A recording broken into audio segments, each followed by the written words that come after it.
이 요한복음 전체는 이제 13장을 중심으로 전반부, 후반부로 나눌 수 있습니다. 이 13장을 기점으로 예수님의 공생애가 막을 내리게 됩니다.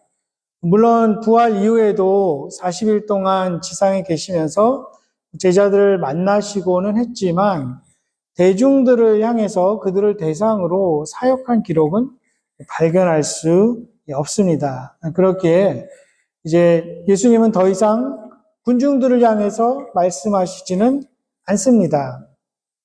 대중들 앞에서 대중들을 대상으로 하신 말씀은 우리가 지난번에 12장에서 봤듯이 헬라인들에게 그리고 거기 모인 사람들에게 했던 그것이 마지막이죠. 대체적으로 지금까지 예수님은 제자들에게 소홀하시진 않았지만 외부인들을 향한 그 사역에 전념하셨습니다. 하지만 이제 이후로는 이 13장 1절의 표현처럼 자기 사람들에게, 자신의 제자에게 오롯이 집중하고 계십니다. 13장의 배경, 이제 6월절이 가까워오고 있습니다. 저녁 식사 자리입니다. 아마 제자들과 지상에서 함께한 최후의 만찬일 것입니다. 그런데 이 식사 도중에 좀 놀라운 일이 일어납니다. 예수님이 제자들의 발을 씻어주려고 겉옷을 벗으시고 허리에 수건을 동여 매시고 발을 씻겨 주십니다. 당시 예법에 따르면 손님이 집에 돌아왔을 때 먼 길을 오느라고 발이 더러워졌고 먼지 투성이지 않겠습니까? 그때 당시 신발이 지금처럼 좋을 리도 없고 도착하자마자 이제 호스트인 집에 그 종들은 손님들의 발을 씻어 주어야 했습니다. 그런데 이 발을 씻어주는 일이 워낙 비천한 일이라서 유대인들 종들은 이 일을 하지 않았다고 합니다. 다른 이방인들 아니면 다른 민족의 사람이 종으로 됐을 때 그 종들을 시켜서 했습니다. 제자들도 발을 씻지 않고 이제 식사를 시작했죠. 제자들 중에 누군가 서로 발을 씻겨줘야겠다 그런 것들 생각하지 못했을 것입니다. 갑자기 예수님이 이 일을 시작하시니 얼마나 어리둥절하고 또 당황했을까 상상해 봅니다. 또 그들의 발이 얼마나 더럽고 냄새 났을까요? 발톱이나 제대로 깎았을까? 이 장면을 머릿속에 그려봅니다.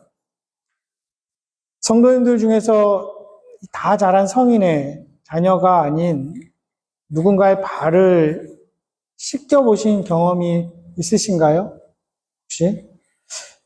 저는 학생들 한번 씻겨봤고, 옛날 유스 사역할 때, 그리고 한 번은 한 10년도 넘은 것 같은데, 아버지 학교라는 프로그램에서 아내의 발을 씻겨본 적이 있습니다.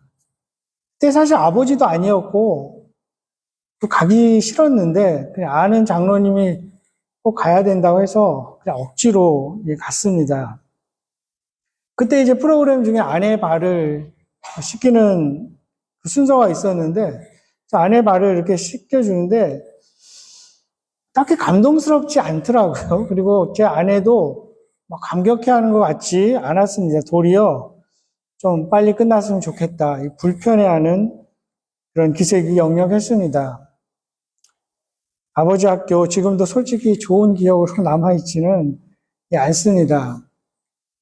그리고 그보다 더 오래전에 제가 다니던 교회에서 제자훈련 프로그램이 있었는데 그때 1일 수련회를 갔습니다. 거기서 이제 또 발 씻겨주는 그 프로그램이 있었는데 어쨌든 다 했는데 단 한 청년이 여자 청년이었는데 끝까지 자기는 못하겠다고 이제 뺀 청년이 기억에 납니다.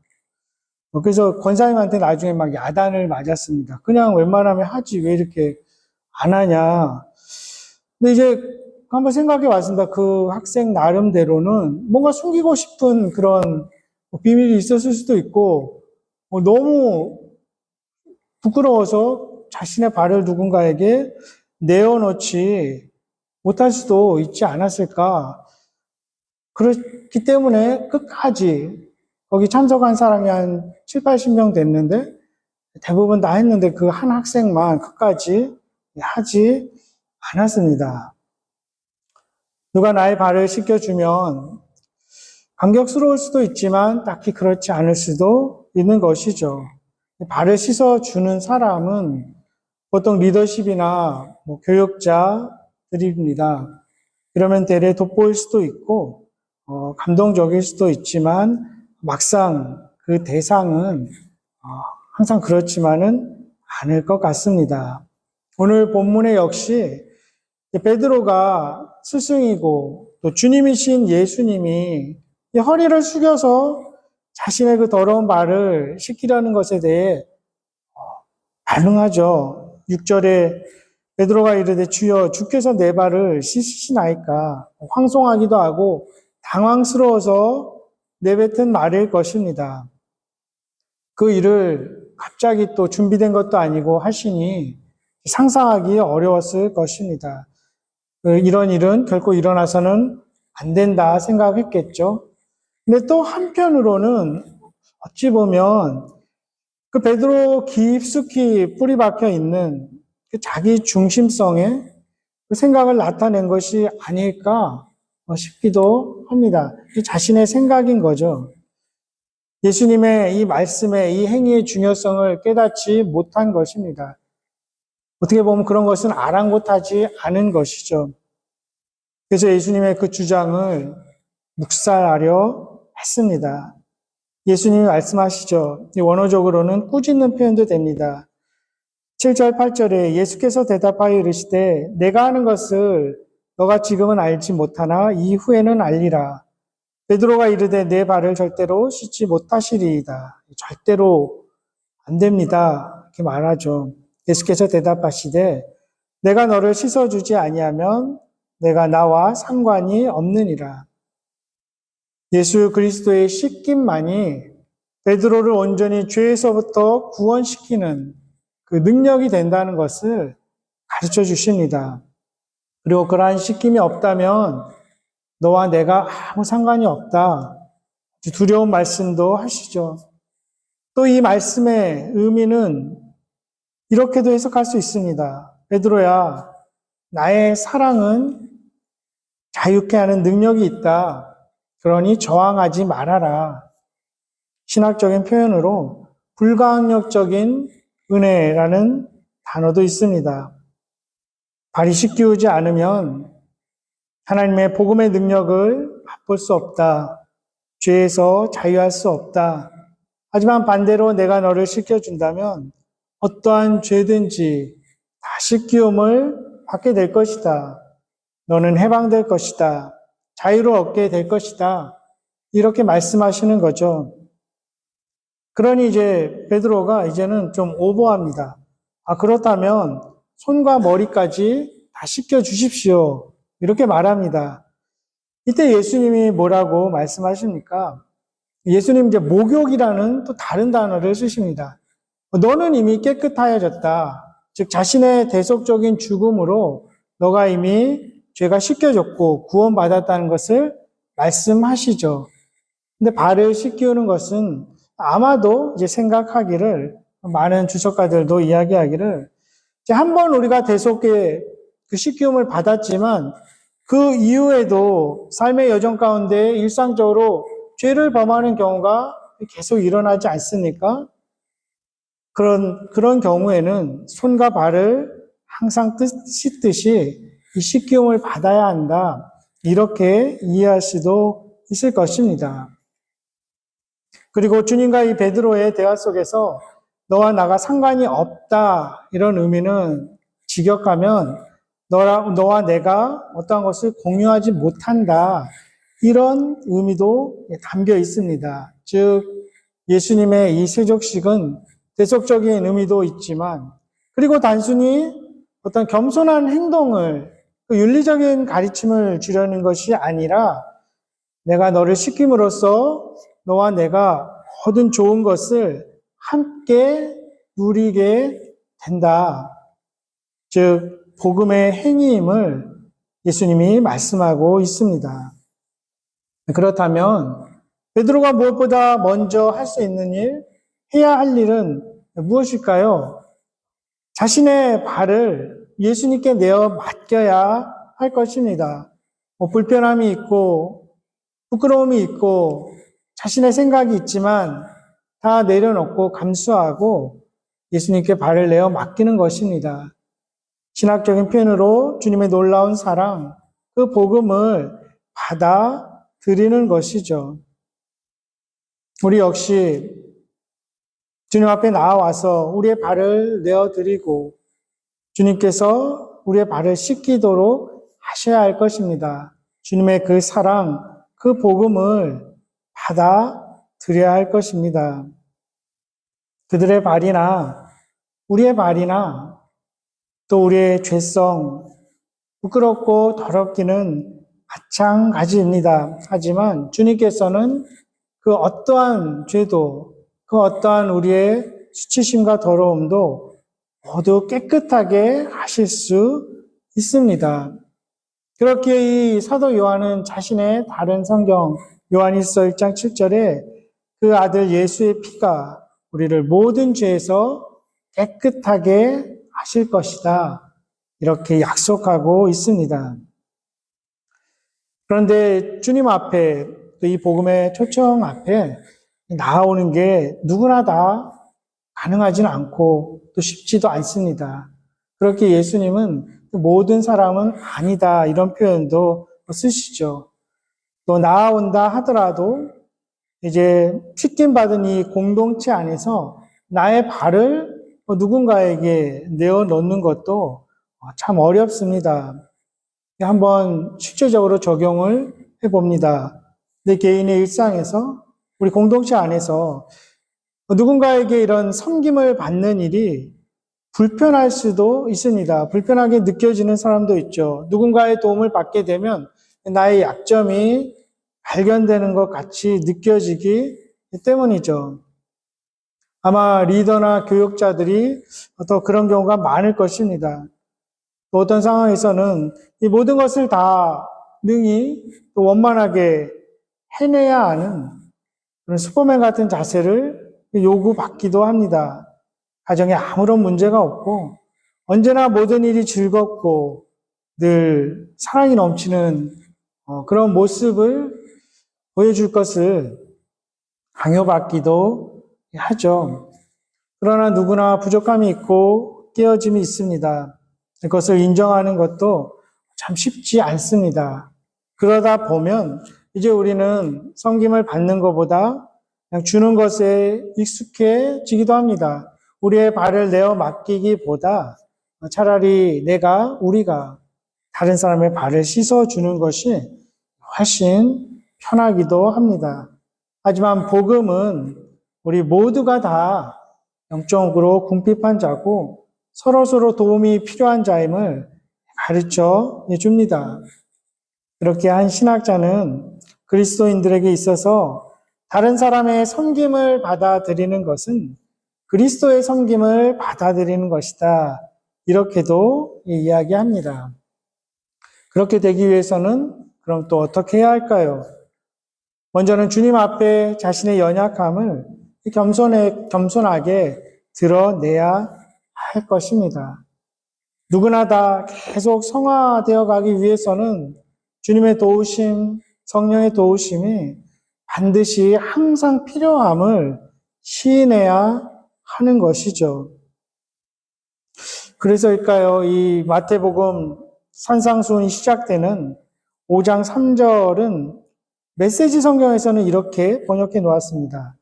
벼랑 끝에 서 있는 너희는 복이 있다. 너희가 작아질수록 하나님과 그분의 다스림은 커진다. 이렇게 말씀하고 있습니다. 이것은 주님 앞에 뿐만 아니라 공동체 안에서도 서로의 연약함을 드러내고 섬김을 받아야 할 때도 있다는 그런 가르침일 수 있습니다. 사도 바울의 표현대로 우리는 다 깨지기 쉬운 질그릇입니다. 그리고 어느 정도는 다 깨어진 질그릇과도 같습니다. 몸과 마음이, 영혼이 때로는 감당할 수 없을 것 같은 어떠한 가정적인 일들, 일터에서의 이슈들, 또 관계적인 일들도 깨어지기 쉽고 또 깨어질 때가 있습니다. 그때 나 자신에게나 또 다른 사람에게나 완벽만을 요구한다면 결국 우리는 환멸에 직면하게 되죠. 나 자신에 대해서, 다른 사람에 대해서도 그렇게 될 것입니다. 하지만 그때라도, 비록 깨어질 때라도 우리 안에서 일하시는 주님의 은혜로 인해서, 주님의 그 능력으로 인해서 우리의 삶은 다시 견고해질 수 있습니다. 그것이 우리에게 약속하시는 주님의 사랑이고 능력입니다. 우리 삶 가운데 하나님께 집중하기 쉬울 때, 실패나 시련에 직면할 때입니다. 그때는 우리 자신이 얼마나 연약한지 깨지기 쉽고 또 어떤 부분에서 깨어진 인생임을 상기시켜주는 시간이 됩니다. 그때 실패한 우리를 주님은 무자격자로 배척하지 않으시죠.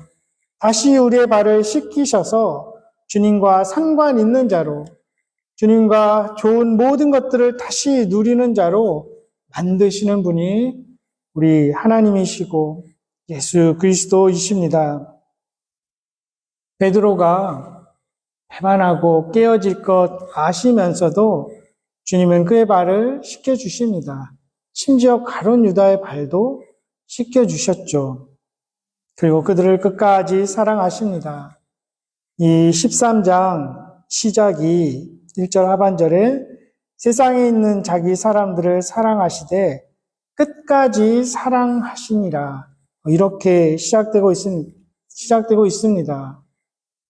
특별할 것도 없고, 아니 도리어 보잘것없고 실망스러운 제자들에게 진실되고 변함없는 그 사랑을 예수님은 보여주시고 실천하십니다. 다락방에 모여있는 그들, 참 형편없는 패거리 같기도 하죠. 감사할 줄도 모르고 사랑스럽지도 않고, 이 장면을 기록한 누가복음에서는 그 22장 24절을 보면 이 자리에서 누가 크냐, 누가 더 높은 자리에 앉을 것이냐, 심지어 다투기까지 하는 모습을 그리고 있습니다. 그런 제자들의 모습, 그들의 허물에도 불구하고 예수님은 단지 당신께서 선택하셨다는 그 이유 하나만으로 끝까지 사랑하십니다. 놀라운 사랑이고 기쁜 소식, 복음입니다.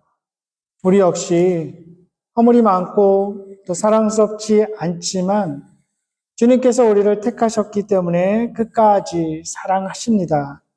제자들처럼 참 보잘것없고 때로는 돌아서고 자기 중심적일 수밖에 없는 우리를 끝까지 사랑하시는 그 주님의 사랑이 놀라울 뿐입니다. 그렇게 예수님은 그 제자들의 발을, 그리고 우리의 발을 사랑과 복음으로 씻겨 주시는 것이죠.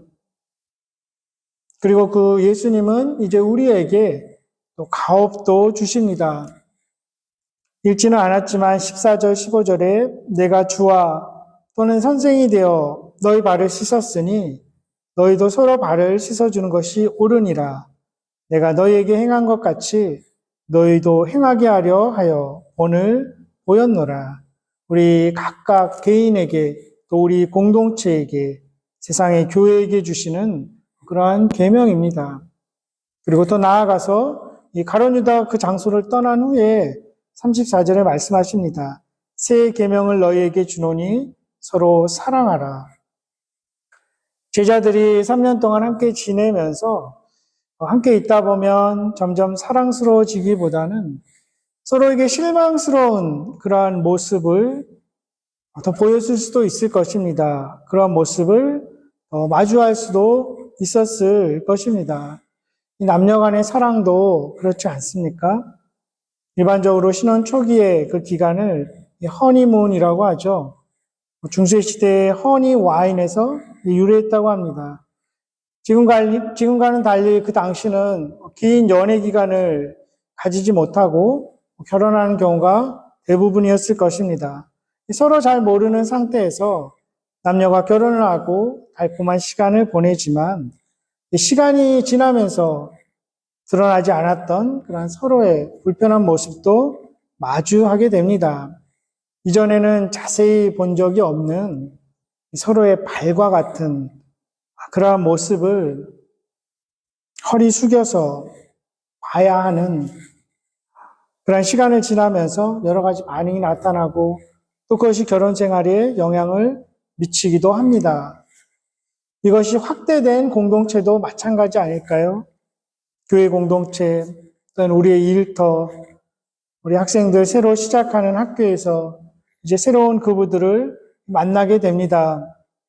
처음에는 신선한 모습이 있고 좋은 모습이 보이지만 함께하는 시간이 늘어날수록 이전에는 알지 못했던 그런 민낯과 같은 발과 같은 모습도 점차적으로 마주하게 될 것입니다.